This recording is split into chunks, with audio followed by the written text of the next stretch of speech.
understand when it comes to all these different diets why so many different approaches work for so many people who are at the peak of their game, meaning people who have amazing body composition, amazing amounts of muscle mass, strength, athletic performance, why the diets vary so much, even among some of the best people out there. And it has to do with the fact that the higher protein intake goes, the less your other calories matter. So let me put on my +5 hat of weaponsmithing, work on skill in my crafting a little bit, and let's talk about this. And what do I mean by that? Well, we're talking about body composition, performance, glycogen replenishment, muscle protein synthesis, all of these things, right? This is what we're talking about. And this is one of the reasons you've seen for a decade now.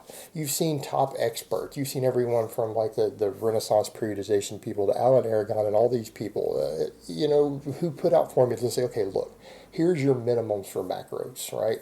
You probably need to consume around this much protein, around this much fat, and then fill the rest of your calories however you want, preferably with whole foods. Make sure you're not deficient in anything.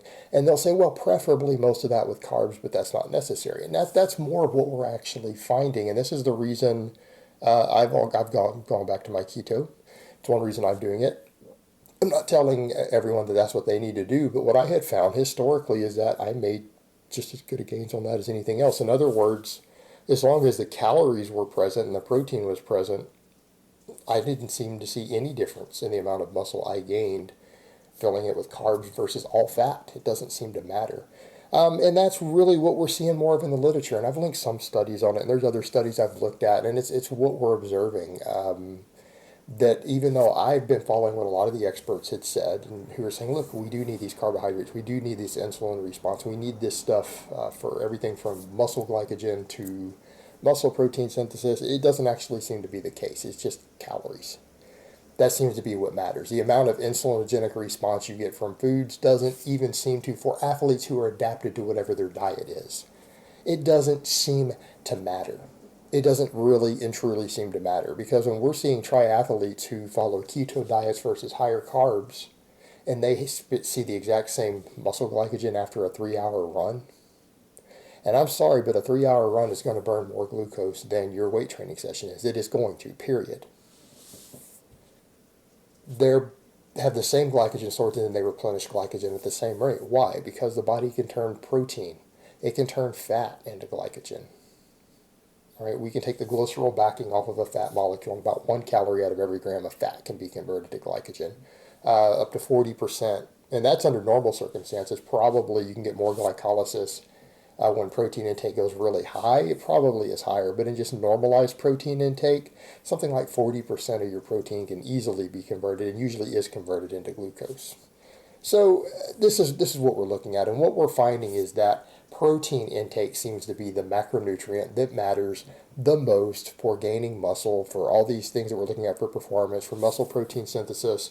And the data doesn't seem to support the idea that the extra insulin improves muscle protein synthesis once protein intake is high enough.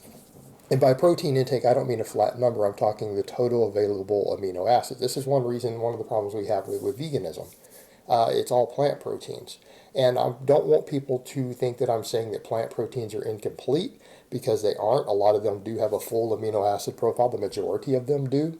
The problem is bioavailability. So in other words, 150 grams of plant protein is not the equivalent of 150 grams of meat or egg or dairy protein. It's not the equivalent in terms of amino acid pool, because you will not absorb all the protein. There are bioavailability issues, and that's a big problem.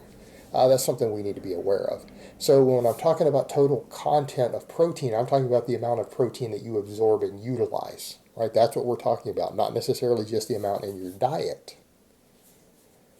So we come over to the other point, and people say, well, so what are you saying? Well, I'm saying that as long as you're hitting your fat minimums, because also if your fat goes too low, this is where you run into problems. We don't run into problems when carbs go too low. Once we're adapted to whatever we're doing, the problem becomes if fat goes too low. So a lower fat diet is probably ideal for body composition for people who handle and thrive in an ultra high carb environment. And you know what? That seems to be largely genetic. That does seem to be largely genetic. You take people from Western countries, right? You take people from Western countries, we tend to do better on higher fat diets. We do just fine. You can even look at our blood work and see it. My LDL cholesterol doesn't go up, at least not significantly on a higher fat diet versus a lower fat diet. But my triglycerides go down, my HDL goes up.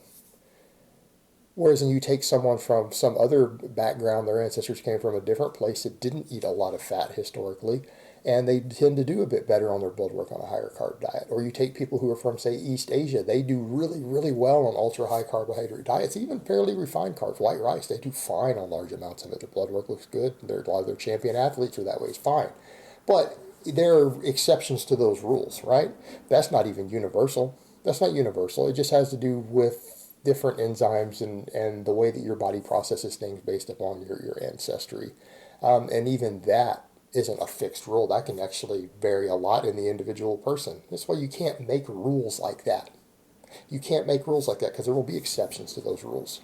So what are we saying here? Well, what I'm saying is that as long as your protein intake is high, if your protein intake is high enough, it doesn't really matter what you choose in terms of carbohydrates or fat. It doesn't have that meaningful of an impact. And what I'm finding is that even that debate we saw a few weeks ago with Dr. Mike and Minnow was saying, well, you do need to time this carbohydrate intake and blah, blah, blah around training.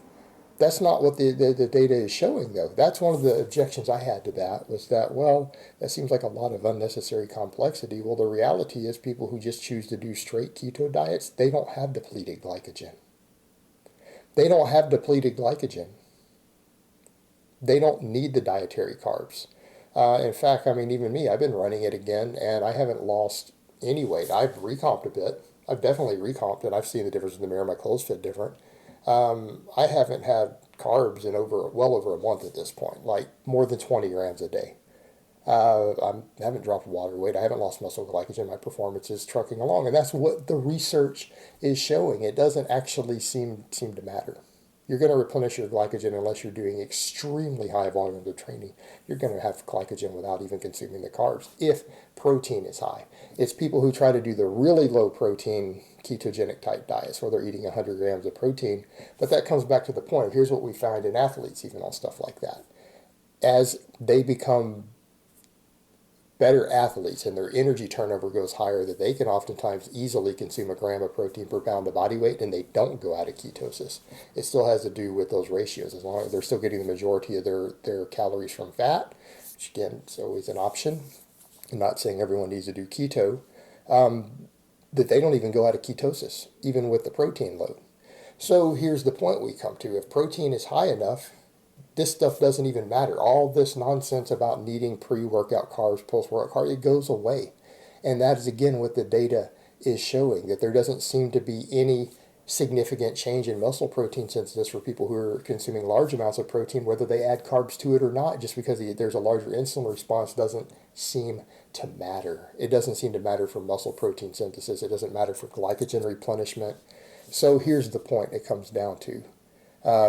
This isn't even being said as an anti-carb diet video. This is not even fully pro-keto. This is saying that both approaches work. It comes down to individual appetite, individual energy, individual satiety, what you feel best on, what you thrive on. What I'm saying is that at the end of the day, either direction of that you choose or a mixture of the two isn't wrong. That if your protein, as your protein goes higher, how you choose to fill your remaining calories has less and less and less impact, to the point to where there is no measurable impact anymore, right?